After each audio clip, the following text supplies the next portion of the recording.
Welcome back to Gear Check Games. My name is Trey.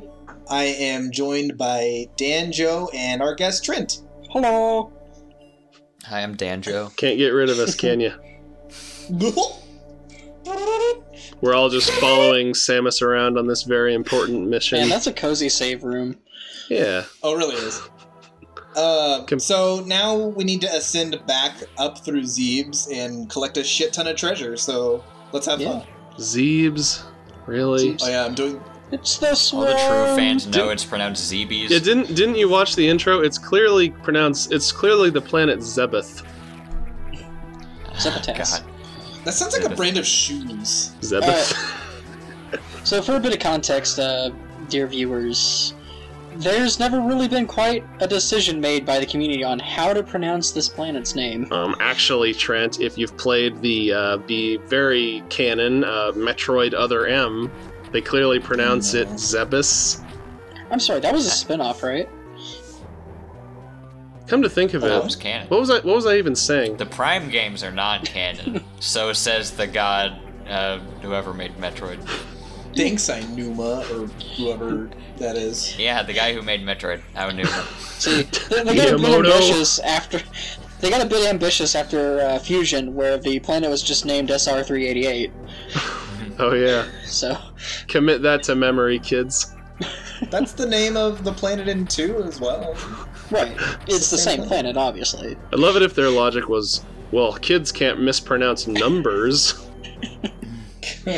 Not realizing that there are going to be people saying like SR388, SR388, SR388. IG88? Wait. Or Sir 388. This isn't Or any of the variants that brings. Yes, it is, Trey. What are those weird plants in the background? Oh yeah, I'm dying here. Those are the bad pickles. Evil, evil, evil, evil, evil. Oh, is that what you're supposed to do? Yeah. See, I always just got some momentum and like jumped for it. But you can't break those blocks. Yeah, you can. They are they're speed booster blocks. I could swear that I've done it just by jumping into it, but I mean, you're Don't you retain the speed booster status? Yeah. When you do like a screw attack jump. I thought you just meant running over there. Yeah, no, like with the speed booster like charge. Yeah, no, with the speed booster, yeah, that works. Sam's just clawing her way through the acid with her speed booster charge, like. She should just put on the boots from Banjo-Kazooie. Important cutscene. Oh yeah. Yeah, it's Mr. Birdie. Boo Radley is coming to town. Yeah. I do actually want to touch back too. On what Joe said earlier. There, with a lot of puzzles and just the sandbox of the Metroid games, there is actually, different ways to solve different puzzles. And it's pretty nice. Mm-hmm. So is this Ridley's home planet? No. Yeah, didn't you see the welcome mat? With like Ridley-shaped footprints? Doesn't Ridley have like a stone head doorway here? Well, so did Kraid. Yeah. Kraid's like Kraid lives here. Kraid's like the weirdo that lives downstairs. I mean, so this is plot things that aren't really explained here in Zero Mission, and more are in like supplementary materials like the manga, which unfortunately I haven't gotten to read yet. Me neither. How can you say you're a Metroid fan if you haven't read the manga? Because it's hard to track down and just kind of inconvenient. And I'm lazy. I was memeing you, Trent. Oh, I know. And I was gonna just play into it by giving you the full serious answer. Because the part from that is, I'm just lazy. Damn, I've been outplayed. Better excuse than mine. I don't know how to read. But at current, Mother Brain is basically the leader of all the space pirates, of which Kraid and Ridley are her lieutenants. And the leader of the bunch. You know her well. Certainly not content with holding one planet, she does send Kraid out to, continue the space pirate operations. Could I say Kraid? Ridley. I'm surprised they come back in 5 years. Like, she blew up this base once. I mean, but that's the genius of it, though. Why would you go back to a blown-up base? Why would you ever go and explore it again? They'd be crazy to follow us, wouldn't they? Can you imagine it? Can you imagine a future where Kraid was the big bad who followed Samus around everywhere instead of Ridley? Can you imagine just like swimming Mecha through Kraid space with his in tiny time? little arms? But if Ridley's too big for Smash, Kraid would be way too massive in Smash because he's an entire map. Nah, man, we can get baby. Yeah, just put in mini Kraid. You Kraid. get Brinstar with giant Ridley slapping the stage around. Wait, we had that in Smash for Wii U with Pyrosphere. One of the few stages yeah. that didn't get brought back in Ultimate, and I can't say that I miss it. Pyrosphere sounds like a He-Man villain. Pyrosphere. I am Pyrosphere. I will end you. It's just a giant, like, reactor core with, like, Skeletor's voice. And, like, tiny arms and legs. Oh, yes, welcome- Pyrosphere is the royalty-free name that they give to the Hadoken that the Pyro does in TF2. Oh boy. Hey, man. Well, welcome back to Norfair. Yes, and we're, far more significantly powered up now, or at least Trey is. Oh, yeah. And No, we are all in this together. Yeah.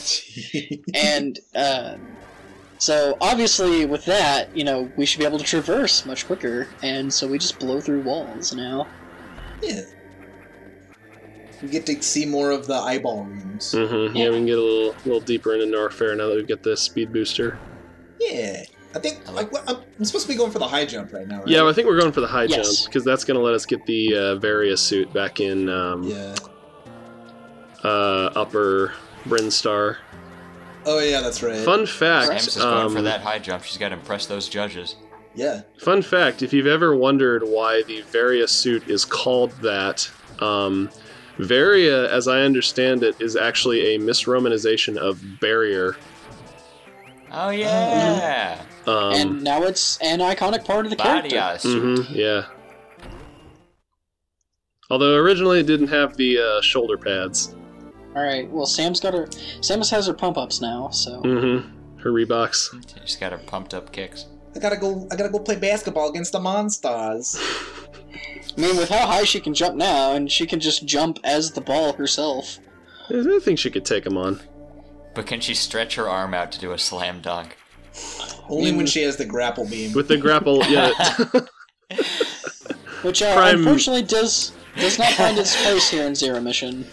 Oh, thankfully, I hate the grapple beam. In any non-prime game, the grapple beam is just like the worst, clunkiest. Yeah. And to be fair, I haven't played. I still need to play Samus Returns, and I know that has the grapple beam. But like in Super Metroid, that thing, I go out of my way to not use the grapple beam in Super Metroid because I hate it so much. It's a bit of a tangent, but in Samus Returns, it's a bit clunky, but it has a bit more of a role because it also lets you do zips, more particularly. Zips. So, like, if there's a couple spots where, like, rather than using it, as a swinging grapple, it's more of just a single direction grapple. Oh yeah, And- that sounds like an improvement in my book. Yeah, it does. It brings in a lot of new, interesting puzzle elements. I think the problem I had with it in Super is just like the feel was all wrong. Like it didn't have any weight to it. It just felt like It was really the first awkward. iteration. Well, yeah. I mean, I guess I can't fault him too much. It's certainly not like a crippling flaw with that game. It's just kind of a dud power up in a sea of otherwise very useful and welcome additions to Samus's arsenal. But not the extra visor. I'm being a little hard-headed here. I get a little lost. I thought the X-ray visor was useful. It was, but it was also just kind of... If you suck. It kind of felt out of place, because it was listed with the other weapons, but it very clearly wasn't. Mm-hmm. It's just one of those things, it's just like they did the best they could with the limitations of their hardware. Mm-hmm. One thing I have to give the GBA Metroid games over Super is the way that you toggle between your different abilities. Like here, it's much more like I think like pretty much every standard beam weapon you had was like toggled with the same button, whereas like here, like you hold the R button to ready a missile. And you push select to switch from missiles to super missiles, whereas in Super Metroid, you had like your missiles, your super missiles, your power bombs, your X-ray visor, your grapple beam, like all like on that toggle, and you had to cycle through them one after the other. And I love that game, but that is a very clunky system that I'm glad they did away with in this. Like here, you can't even use power bombs unless you're in the morph ball form. Like you just activate them like you would a missile. Like once we, get them at the end of this playthrough. Speed racer time. Damn it! You beat me to it. That's what I do. Got him. I told you I got steal lost. other people's jokes, but tell them before they do. Nice. How does it feel, Trent? I've had to put up with this for 5 years. But, this playthrough's been a long time coming. That yellow door, as we've seen red doors before. The yellow door is a powerbomb door. Yes. I thought it was. You need the yellow key card to get through. Oh wait, that's Doom. Different super soldier. You have to take it into Norfair to heat it up. Oh, well, gotta take different it to super soldier. God, speaking of just like stupid swapping between stuff mechanics, having to swap between key cards in the original Metal Gear. Mm-hmm. I don't know if it was the original, just the first one or both the first two, but having to swap between all of them and just guess which one unlocks which door instead of like MGS where it just combines them all together. Yeah. Oh, I just realized you can just unlock these doors now. I thought you were talking about how in MGS1 you have to manually equip the key card to be able to open like doors, whereas in the original games you have to like equip a specific key card for each door. Oh my god. Yeah, in the first game I specifically remember there's a room filled with gas. I don't remember if it's before or after you get the gas mask. Ooh, you're going for a really tricky power-up, Trey. Sorry to interrupt. I am. It's like a sequence of several rooms that are filled with gas that just like slowly kills you. Ooh, nice. And at the end of that is a locked door, and you just have to keep cycling between the key cards trying to figure out which one opens it as you're dying of poison. Fun. Yeah. Yeah, that I was stuck on. There's a reason I tell people to start with MGS. Yeah. That missile you just got was one of the things that I got stuck on in this game for a while, because I didn't immediately realize like what they wanted you to do there, like the fact that you can even shine spark with the morph ball. Because this was the first game to feature that, wasn't it? Like Correct. Fusion didn't have that. I don't think Fusion had it, no. Yeah. It did not. I guarantee I never would have figured out that you can shine spark with morph ball until I just saw someone else do it. Mm-hmm. I guess you're supposed to just see that, like, oh, that passage is like 1 tile wide, but I'm like 3 tiles tall, so how am I supposed to get through there? I wonder if I can shine spark the morph ball. See, I actually think super speed crawling. I actually think that the progression that they were intending was because since they just got Spring Ball from High Jump, you know, you activate a Shine Spark by jumping, so you're just like, oh, I can jump in my Morph Ball now. I wonder if I can also Shine Spark. But since it's also not a required mechanic, this is one of the ones where it's just like, there is certainly still depth here that you can figure out on your own without needing to be taught.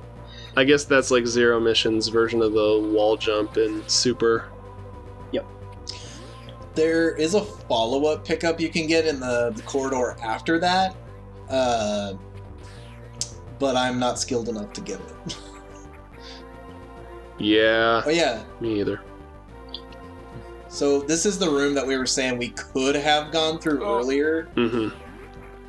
Oh yeah, these beetles mess you up until you get the Various suit. Yeah. And particularly, Trey is now locked in this area until he does get the Various suit, due to upcoming puzzles. Yeah, all those like weird ball plants can only be destroyed by the beetles. Mm-hmm. You gotta use your bug friends. Yeah, only by the power of Ringo, George, Paul, and Aww. They all combine their powers together, they form the Beetle. The Beetleborg. Yes. Which one did I forget? I know I forgot. Paul, George, Ringo, John. Oh yeah, the weird one. Yeah. Yeah, nobody cares about John, right? We just choose to forget him. Shakes fists from beyond grave. And which one was the girlfriend that they tried to bring in? Yoko Ono Yoko. was John's girlfriend. And subsequently wife. And see, this is also another part where instead of, saying, oh, these beetles, affect local plant life, they just show you. Yeah. They just do. And you never have to stop playing the game. It's great. Yeah. Oh yeah, I almost fell in the acid there. I kind of panicked. I was like, ah! I mean, I guess this has the benefit of being a pretty simple game to play mechanically.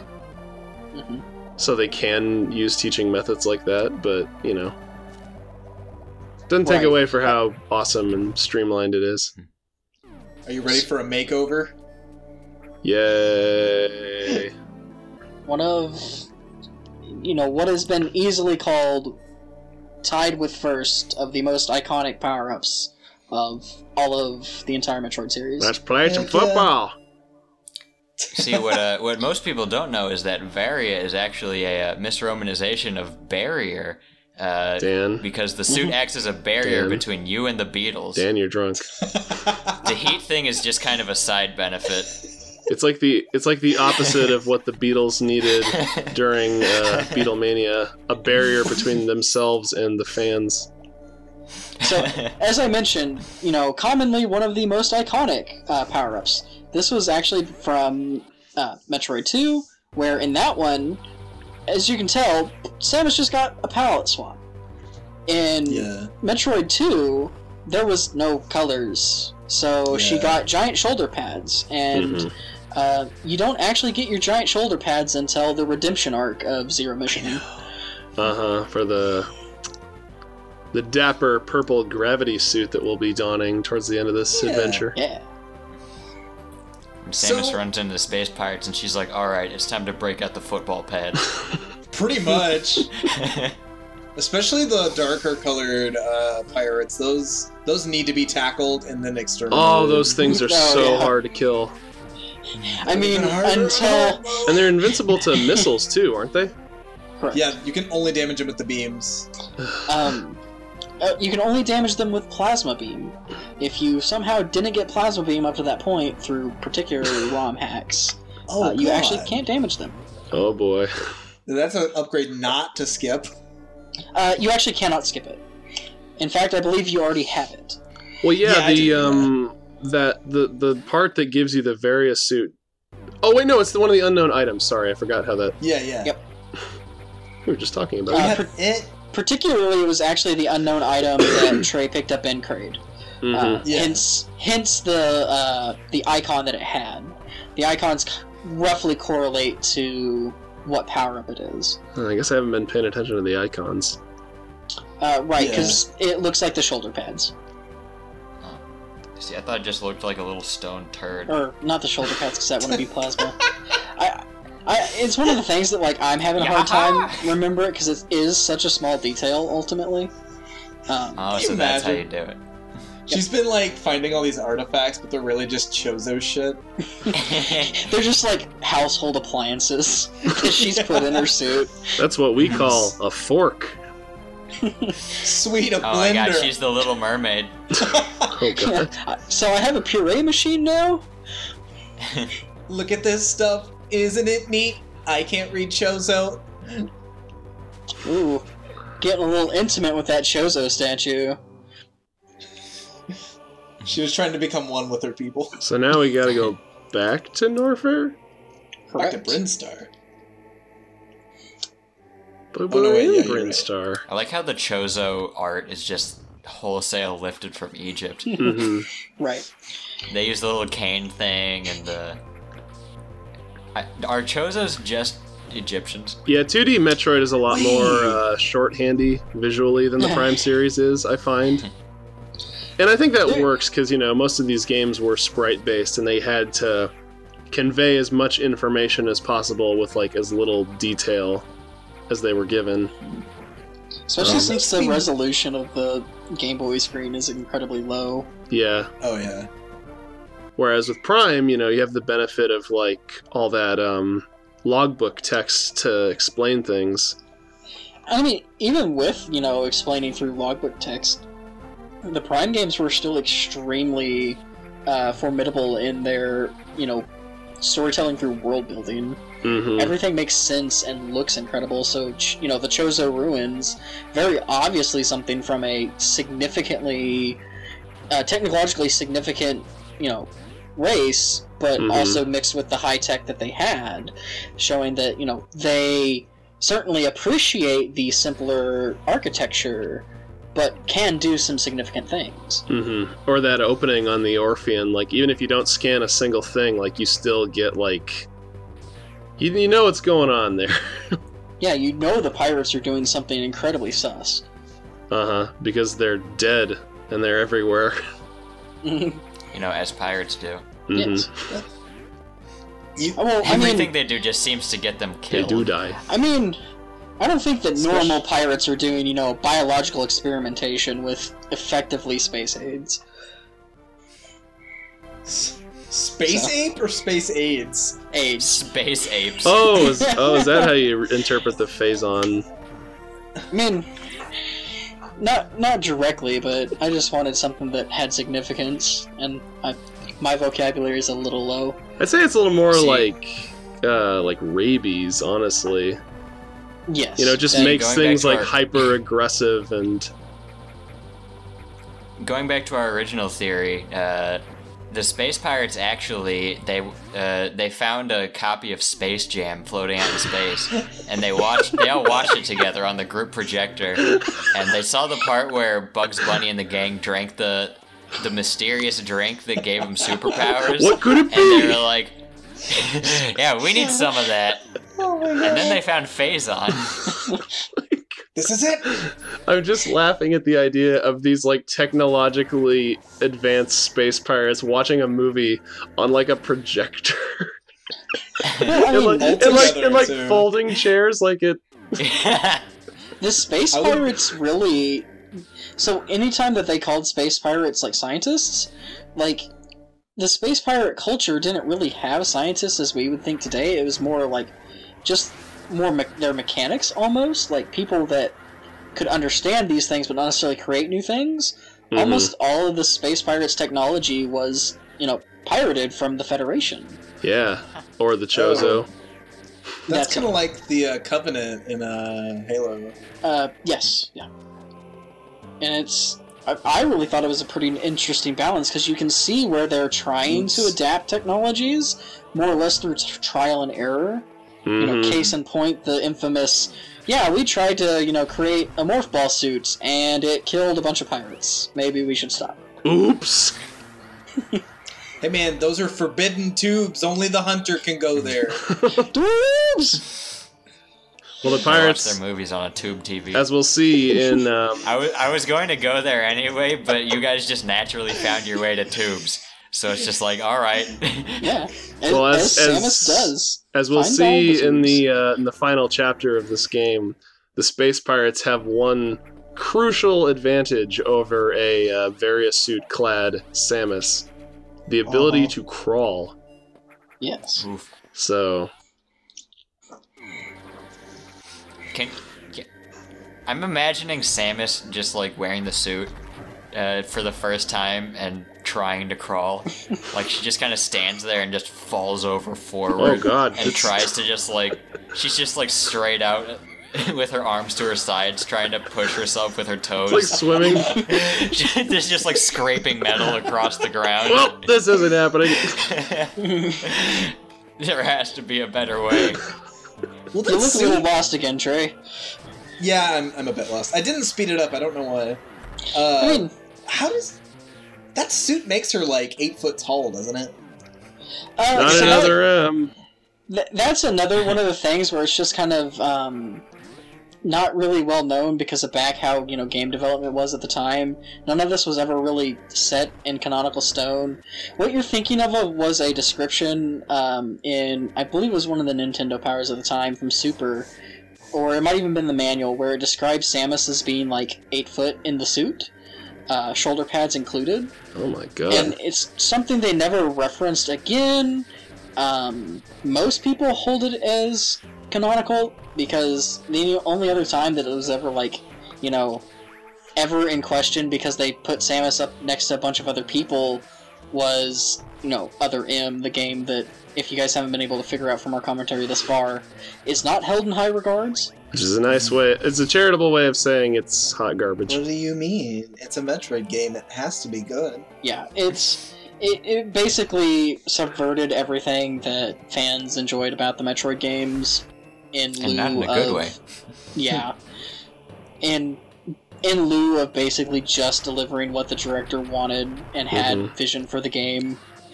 Yeah, remember how we were praising this game earlier for how it teaches you, like, in subtle ways without interrupting gameplay? Not Other M. At some point in the development, they were, of Other M, they were like, you know what fans love about Metroid? Cutscenes. Long, insufferable cutscenes. You look like you found your area. You left the save room and you're like, wait, time to end the episode. Pretty much. Did a little dance, pads out the time, gets it to a reasonable length. Yeah. Do a little dance, make a little save.